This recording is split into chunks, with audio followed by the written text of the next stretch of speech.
নমস্কার বন্ধুরা, good evening. বলুন আপনারা কে কেমন আছেন? আশা করি ঈশ্বরের কৃপায় আপনারা প্রত্যেকেই ভালো আছেন, ভালো থাকুন। বন্ধুরা, এর আগে মাসখানেক আগে আপনাদের কাছে দীঘার জগন্নাথ মন্দিরের প্রস্তুতি তুলে ধরেছিলাম। তখন তো ভেতরে ঢোকার অনুমতি ছিল না কারুর, যতটুকুনি বাইরে থেকে কালেক্ট করতে পেরেছিলাম। মাসখানেক আগে একটা ভিডিও ছেড়েছিলাম, আপনাদের থেকে ভালো সাড়াও পেয়েছি। তো এখন যেটা তুলে ধরবো, যে ছোট্ট ভিডিওটা, সেটা হচ্ছে কি একদম দীঘার জগন্নাথ মন্দির সর্বসাধারণের জন্য খুলে গেল গত 30 এপ্রিল অক্ষয় তৃতীয়ার শুভ দিনে। তো চলুন, যতটুকুনি আমি কালেক্ট করতে পেরেছি ভিতর থেকে। এর আগে হয়তো অনেকের ভিডিওই এই 3-4 দিনে দেখেছেন। প্রতিদিনই দেখছি নতুন নতুন ইউটিউবার নতুন নতুন কিছু কালেক্ট করা ভিডিও। যাই হোক, তবুও আপনাদের কাছে একটা অনুরোধ, আমার এই ভিডিওটা একটুখানি দেখবেন। যদি ভালো লাগে অবশ্যই কমেন্টে জানাবেন। যতটুকুনি সংগ্রহ করতে পেরেছি ততটুকুনি আপনাদের কাছে তুলে ধরবো। তো চলুন, ভিডিওটা শুরু করা যাক।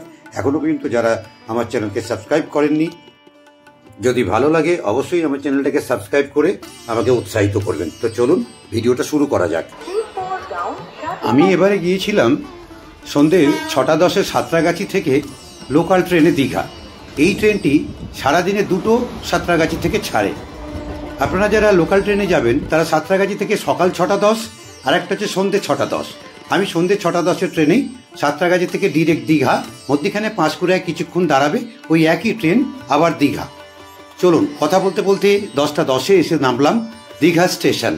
এবার আমার প্রথম কাজ, যতটুকুনি সম্ভব আপনাদেরকে একটুখানি রাতের জগন্নাথ দেবের, যেহেতু আগামীকাল তার উদ্বোধন, অক্ষয় তৃতীয়ার আগের দিন আমি নেমেছি, তো কালকে সবটাই তুলে ধরবো যতটুকুনি আমার সম্ভব। তো আজকে সর্বপ্রথম আমার কাজ হচ্ছে কি হোটেলে ঢুকে বিশ্রাম নেওয়া। তো যতটুকুনি পারলাম রাতের ভিউটা একটু দেখিয়ে দিলাম। চলুন এবার হোটেল থেকে বিশ্রাম নিই। রাত্রি কাল সকাল থেকে যা কিছু আপনার মন্দিরের সবটাই আপনাদের কাছে তুলে ধরবো। আজকের মতন টাটা।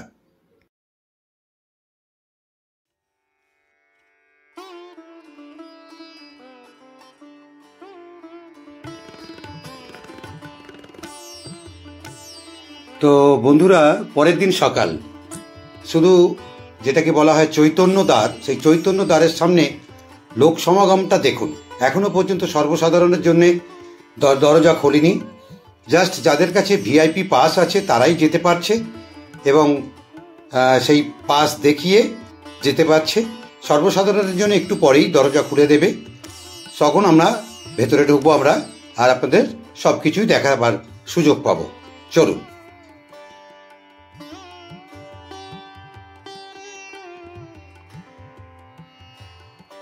সর্বসাধারণের জন্য কিন্তু দরজা খুলে দিল সেই চৈতন্য দ্বার। দেখো, মানুষ ঢুকছে এবং ঢুকেই দেখবে ডান দিকে একটা সেই বর্ণাঢ্য অনুষ্ঠান, অপূর্ব সেই অনুষ্ঠানের সেই তোমার টোটাল জায়গাটাকে, এটাই আমরা এতদিন বাইরে থেকে দেখাতাম। সেই অনুষ্ঠান চলছে, ভারী সুন্দর অপূর্ব এই তোমার পরিবেশটা, অপূর্ব। দূর থেকে সেই প্রভুর মন্দির দেখা যাচ্ছে, সবটুকুনি ভালো লোক হয়েছে, খুব ভালো।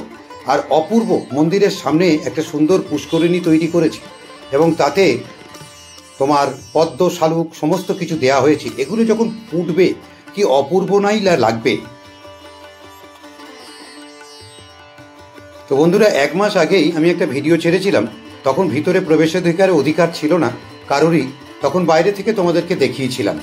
এবং কি পাথর, কত দিন ধরে তৈরি, কাদের আন্ডারে এই মন্দির তৈরি হলো, সবটাই আমার সেই 1 মাস আগের ভিডিওটায় দেখিয়েছি। তোমরা পারলে জাস্ট একটু নিচের দিকে আমার সেই ভিডিওটা আছে, দেখে নিও। এখন ডিটেলসে যাচ্ছি না, এখন জাস্ট মন্দিরের ভিতরে ঢোকার সুযোগ পেয়েছি। দেখো খালি সেই জনস্রোতের মতন মানুষ ঢুকছে। চলো, যতটুকুনি সংগ্রহ করতে পেরেছি তোমাদের কাছে তুলে ধরি। আজ আর কতদিন ধরে তৈরি, কি পাথর দিয়ে, কোনো কিচ্ছু বলবো না, শুধু চলো জগন্নাথের দর্শন করা যাক, প্রভুর দর্শন করা যাক। চলো।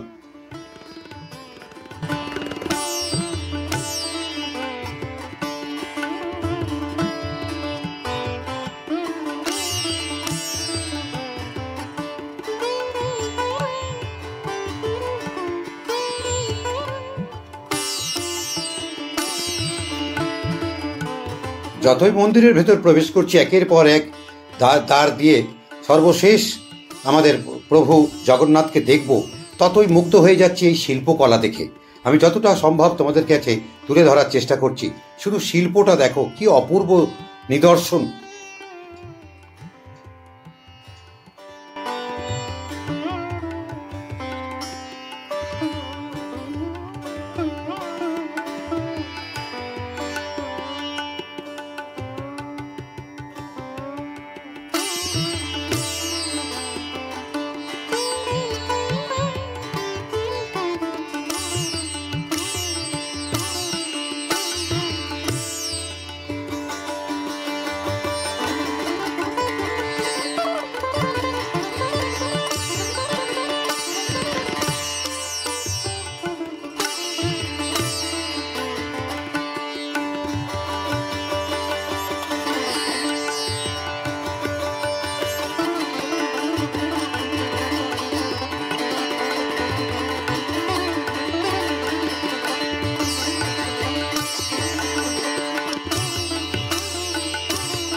দেখো বন্ধুরা, অবশেষে প্রভু জগন্নাথ দেবের দর্শন পেলাম। দেখো সব একের পর এক ক্যামেরা বন্দি করছে। সেই দেখো দরজা খুলে দিয়েছে। আমরা চলো প্রভু জগন্নাথকে এখন দেখতে থাকি। দেখো খালি অপূর্ব অপূর্ব।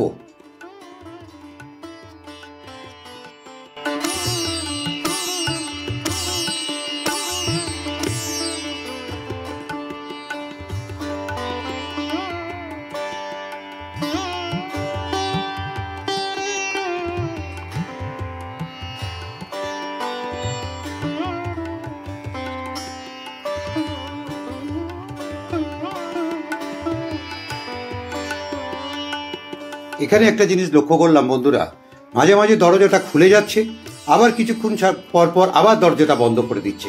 এটার কারণ কি বুঝতে পারলাম না, যে অনেক ক্রাউড বা অনেক লোক এসে গেছিলো বলে তাই, নাকি অন্য কোনো কারণ বুঝতে পারলাম না। তোমরা একটু খেয়াল করে দেখো, ওই দেখো দেখো আবার দরজা বন্ধ করে দিল, আবার কিছুক্ষণ পর দরজা খুলবে। যাকে এই যে একটা তোমার অপূর্ব অপূর্ব দৃশ্যের সাক্ষী হতে পারলাম, এবং যেন সেই প্রভু জগন্নাথের অনেক দিনের এই দীঘার জগন্নাথ মন্দিরের একটা মানুষ, এটা আর কি গত বছর 2024-এই দ্বারোদ্ঘাটন হওয়ার কথা ছিল, কিন্তু আজকে তার দ্বারোদ্ঘাটন হয়ে গেল। সম্পূর্ণটাই তোমাদেরকে দেখাতে দেখাতে আবার গেট বন্ধ করে দিয়েছে। আমি তোমাদের গেটের উপরের শিল্পকলাগুলোকে একটু তুলে ধরার চেষ্টা করছি।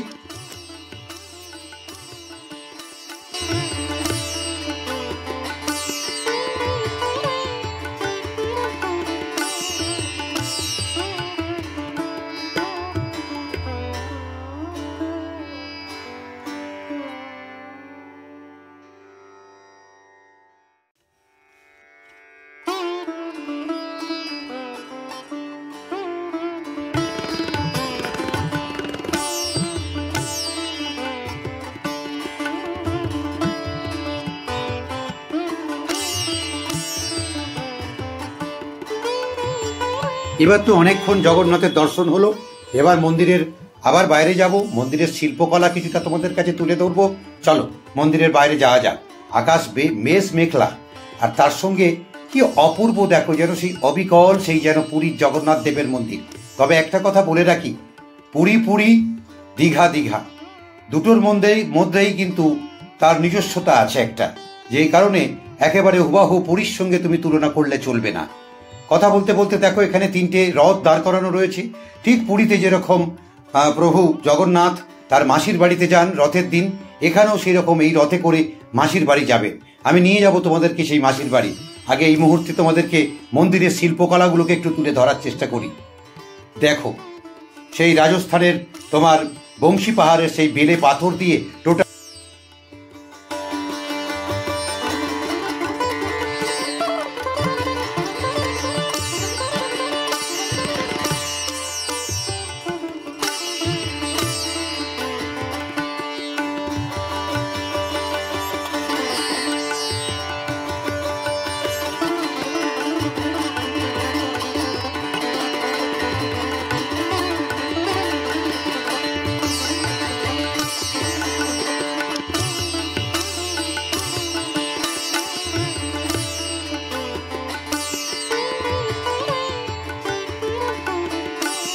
চলো বন্ধুরা, এবার তোমাদের একটু জগন্নাথের মাসির বাড়ি দেখাই। মন্দির দেখালাম যতটা সম্ভব, জগন্নাথ দেব দর্শন করালাম, এবং অপূর্ব অপূর্ব, তোমরা একবার পারলে ঘুরে যাও। এবার চলো জগন্নাথের যে মাসির বাড়ি, সেটা কোথায় জানো? যেটা চলো এই নিয়ে যাচ্ছি, যেটা আর কি সেই পুরনো জগন্নাথ দেবের মন্দির, ওল্ড দীঘার কাছে। সেই জগন্নাথ দেবের মন্দিরের পাশেই এই দেখো নতুনভাবে তৈরি করা হয়েছে জগন্নাথের মাসির বাড়ি। এইখানেই জগন্নাথ রথের দিন এই জায়গাতেই তার রথ এসে দাঁড়াবে। আর এখানে হচ্ছে জগন্নাথ ঘাট। হ্যাঁ, আদি জগন্নাথ মন্দির, সেই আদি জগন্নাথ মন্দিরের পাশেই তোমার একটা নতুন করে জগন্নাথের মাসির বাড়ি তৈরি করা হয়েছে, সেটাই তোমাদের কাছে তুলে ধরছি।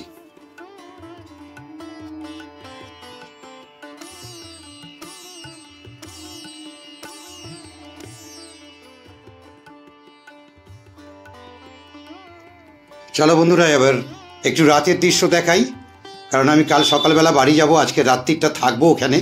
তো দেখো দেখো রাতের দৃশ্যটা খালি দেখো, কি অপূর্ব লাগছে জগন্নাথ, এই প্রভু জগন্নাথ মন্দিরটাকে খালি কি সুন্দর, এবং তার সঙ্গে সঙ্গে লোক সমাগমটা দেখো। যত সন্ধ্যের পর তত লোক, প্রচুর প্রচুর লোক হয়েছে, এবং মানে কি মায়াময় লাগছে জায়গাটাকে। তোমরা যারা এসেছো তারা তো জানোই, যারা এখনো আসোনি অবশ্যই একবার দীঘার জগন্নাথ মন্দির কিন্তু ঘুরে যেও। এটা দীঘার অন্যতম একটা পর্যটন কেন্দ্র বাঙালির কাছে, নিঃসন্দেহে কোনো ভুল নেই যে বাঙালির ঘুরতে যাওয়া মানেই দীঘা, পুরী, দার্জিলিং। তো সেই দীঘার ভ্রমণ পিপাসু বাঙালিদের কাছে দীঘার এই তোমার পর্যটন কেন্দ্রে আর একটা নতুন পালক সংযোজন হলো এই দীঘার জগন্নাথ মন্দির। তোমরা না আসলে ভাষায় প্রকাশ করা যাবে না। দেখো, কথা বলতে বলতে এখানে কিন্তু সেই নাম সংকীর্তন চলছে অ্যাংলোদের।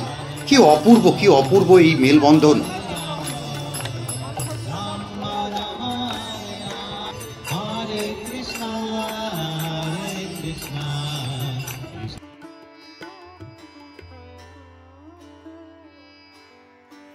বন্ধুরা, আমার ভিডিওটা প্রায় শেষের পথে।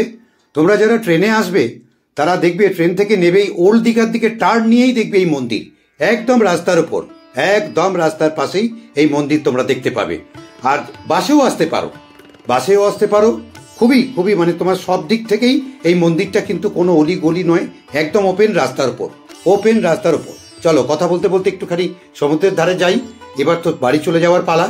একটু সেই পুরানো জিনিস, সেই দীঘার মার্কেট, সেই সমুদ্রের ঢেউ, সব কিছু মিলিয়ে আজকে ভিডিওটা কেমন লাগলো একটু জানিও। টোটাল মন্দিরের ডিটেলসে আমি যাইনি, কারণ এর আগে আমি টোটাল ডিটেলসে গিয়েছিলাম। কার দায়িত্বে এই মন্দির তৈরি হয়েছে, কোন পাথর দিয়ে, কোথাকার পাথর দিয়ে, কত শ্রমিক, কতদিন ধরে। আজকে আর তোমাদের কাছে আমি এই সমস্ত নিয়ে তথ্য আলোচনা করলাম না। আজকে শুধু প্রভুর দর্শন, কারণ আজকে ঢুকতে পেরেছি এবং তোমাদেরকে সেই প্রভুর দর্শন করাতে পেরেছি। এর জন্যে আমি আলাদাভাবে একটা তৃপ্তি অনুভব করি। তো ভিডিওটা কেমন লাগলো একটু জানিও। ভালো লাগলে অবশ্যই লাইক, কমেন্ট এবং শেয়ার করো। এখনো পর্যন্ত যারা আমার চ্যানেলকে সাবস্ক্রাইব করোনি, সাবস্ক্রাইব করে আমাকে উৎসাহিত করো আগামী ভিডিওয়ে। থ্যাংক ইউ বন্ধুরা, তোমরা ভালো থেকো, সুস্থ থেকো।